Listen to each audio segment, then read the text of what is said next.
The evening at Jack's bar had been quiet. Will, the cook, stepped out from the kitchen to collect Mark's empty plate, wiping his hands on the towel as he moved between tables. The front door creaked open. A man stood in the entryway. His posture was stiff, his skin unusually pale, and his unfocused eyes stared straight ahead, as if he were sleepwalking. Will paused, curiosity tugging him forward. He approached the stranger. In a blur of motion, the man lunged. Teeth tore into Will's neck. Shock froze his limbs before pain erupted in a hot flash down his chest. Blood soaked his shirt as he shoved the attacker backward, with every ounce of fading strength. Will forced the man outside and slammed the door shut. He twisted the lock just as the shapes began thudding against the glass.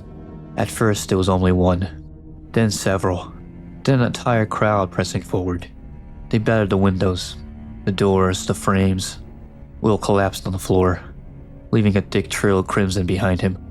Minutes later, the barricade finally gave way. The door splintered inward. The horror surged into the bar like a flood. They swarmed the dying cook, dragging him across the floor as they tore into him.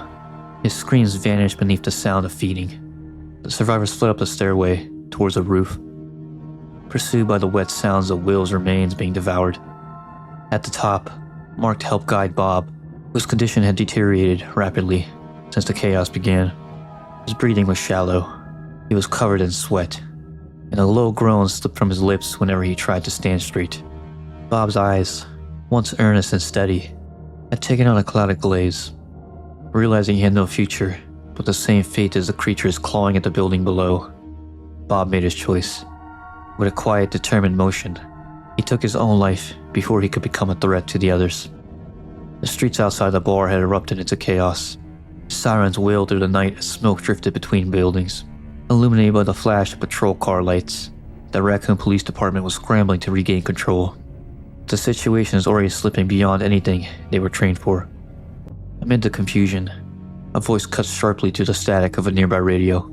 Officer Arthur, calling for immediate evacuation. The survivors moved fast, scrabbling across a shattered fire escape and slipping through the broken window of an adjacent apartment building to reach him. Inside, the halls were dim and littered with abandoned belongings. Meeting Arthur and several other RPD officers, struggling to set up a defensive perimeter. Their uniforms were torn, faces pale, and their weapons loaded with trembling urgency. Even so, their attempts at containment were drowned out by the tide crashing against them. The police line broke.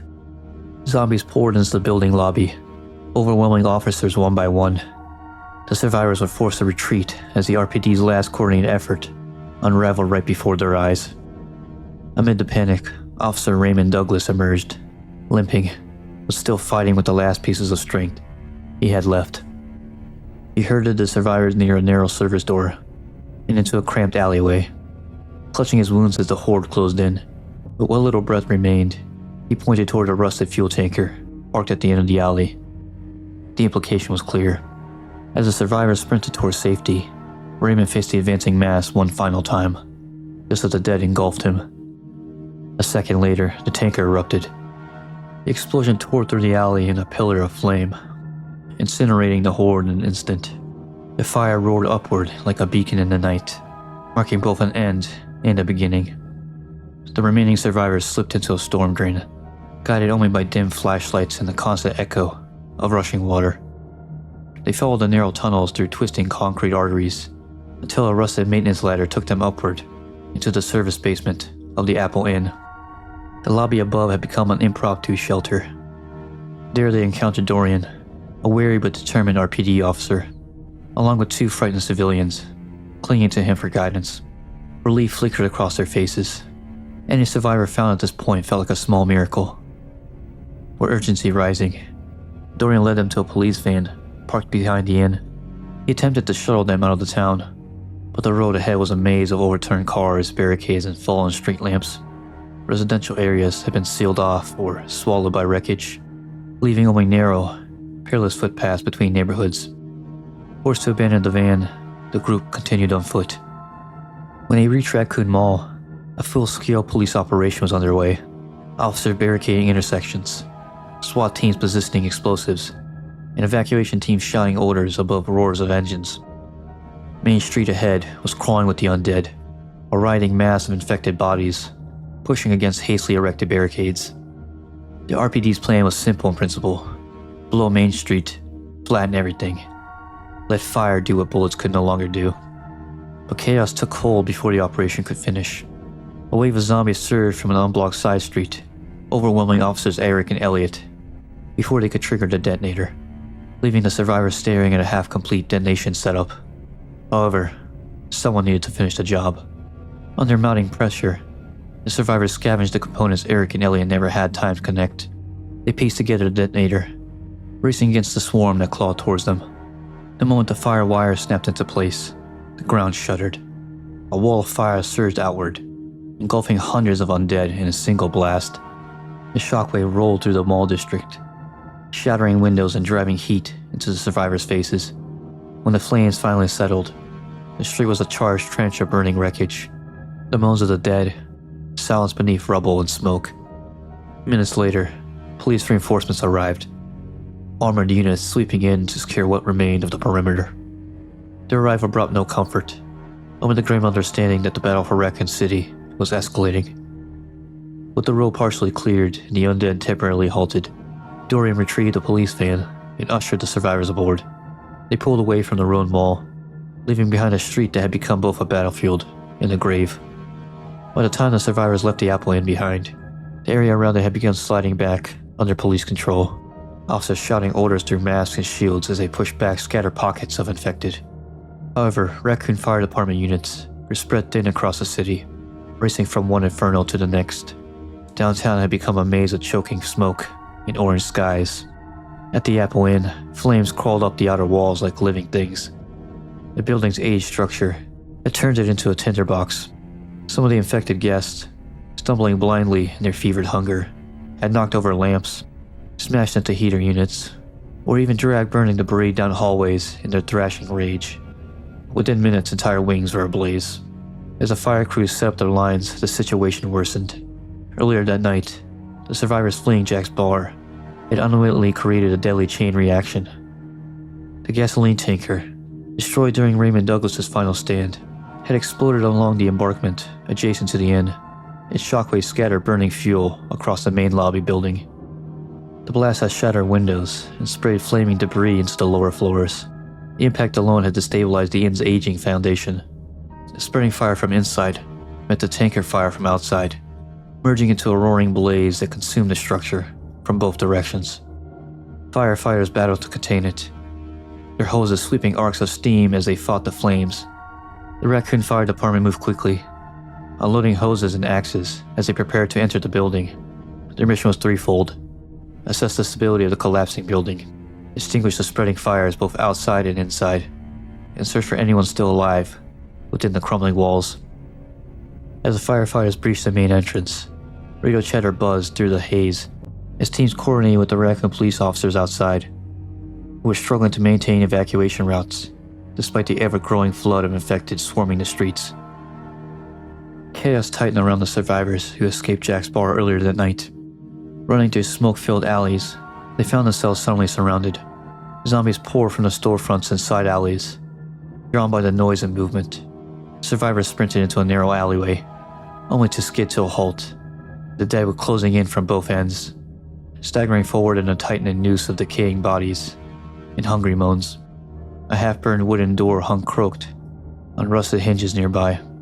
Without another choice, they forced it open and slipped inside, slamming it shut behind them as the dead scraped against the metal frame. The survivors found themselves in the Apple Inn's central courtyard garden, a secluded space surrounded by the inn's inner walls. The courtyard became a temporary sanctuary for the survivors. Beneath the Apple Inn, in the lowest chambers, where the air was thick with heat and the hum of aging machinery, firefighters Len and Charlie moved cautiously through the boiler room. Their flashlights cut thin beams through the drifting smoke as they inspected the trembling metal tank at the room's center. The boiler shaking as it operated, its casing warped and sweating rivets of steam, signs of imminent failure. They exchanged a grim look and turned to retreat, but they were already too late. A deep groan echoed through the chamber, followed by a deafening concussive blast, the explosion ripping through the supporting walls sending chunks of debris upward through multiple floors of the inn. Fire rolled into the hallways in a violent wave. The floors above buckled, twisting under their own weakened weight. The blast collapsed the structure over the alleyway door.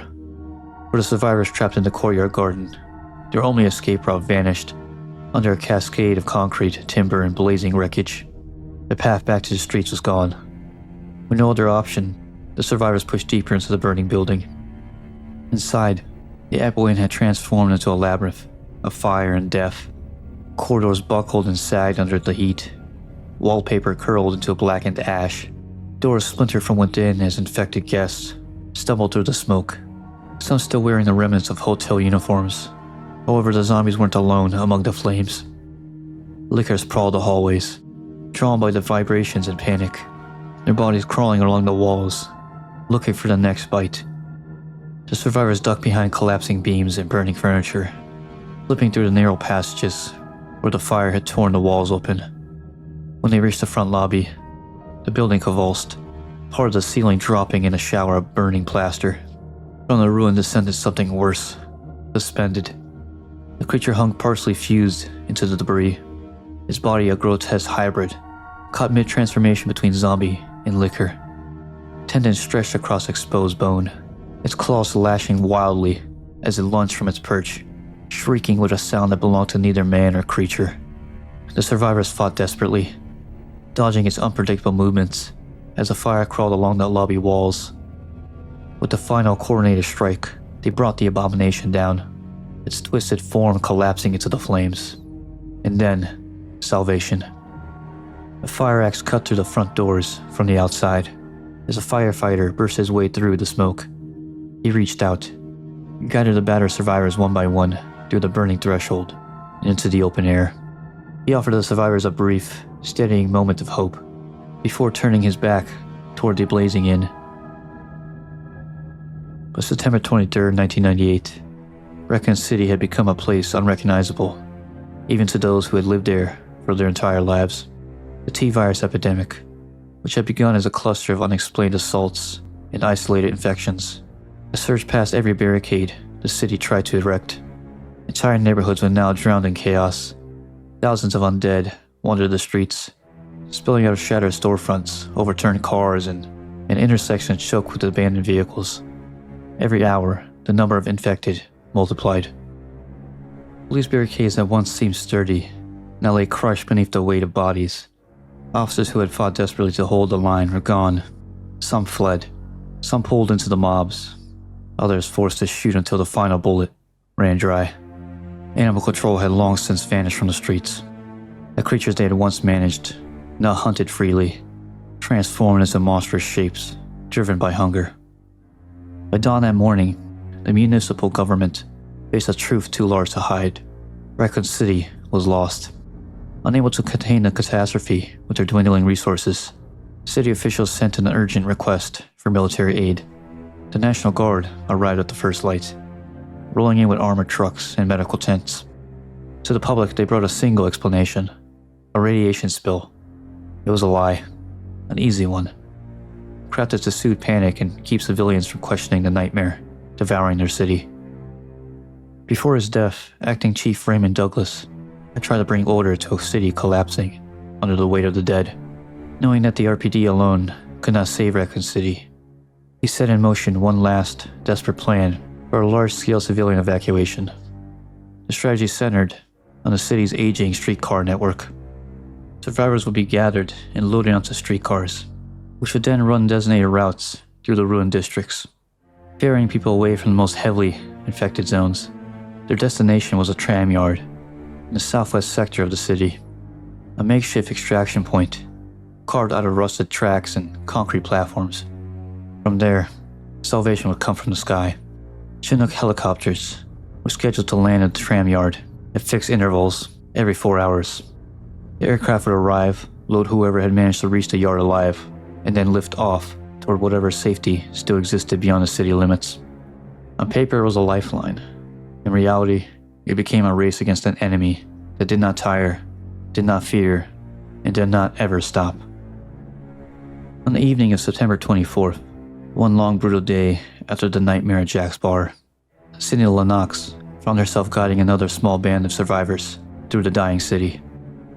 The zoo, once a place of school field trips and weekend visits, now sat cold and abandoned, its pathways silent except for the occasional echo carried by the wind. The main roads swarming with the undead, they pieced together a desperate plan. Cut through the zoo grounds, reach the Raccoon Zoo station on the far side, and from there board a tram that could take them closer to safety. It was a risky route, but it was the only path left that wasn't already overrun. Night settled over Raccoon City as they slipped through the rear gate. They managed to navigate the twisted pathways of the zoo and finally reached the station. Their journey had taken far longer than planned. At first, the delay felt like another cruel setback. Another moment where fate had forced them to move just a little slower than they needed to. But that delay saved their lives. At 10 p.m., the Chinook helicopter never made it out of Raccoon City. Seconds after takeoff, witnesses reported a violent sputter, a sharp tilt, and then a fiery plunge back towards the tram yard. The aircraft exploded on impact, killing roughly 40 survivors who had been moments from escape. For a brief and terrible moment, the night sky lit up brighter than any fire in the city. The cause of the crash remained unclear, but the conclusion was immediate and absolute. Local police and National Guard leadership issued a full stop on all remaining airlifts. No more flights, no more rescues. The evacuation program collapsed in a single order, and the city's final lifeline was severed. The surviving population was now abandoned entirely. Raccoon City was left to drown in the virus, with its last remaining citizens forced to fend for themselves as the dead closed in from every direction. For the group at Raccoon Zoo Station, the realization came slowly. They hadn't missed their rescue. Their rescue had ceased to exist.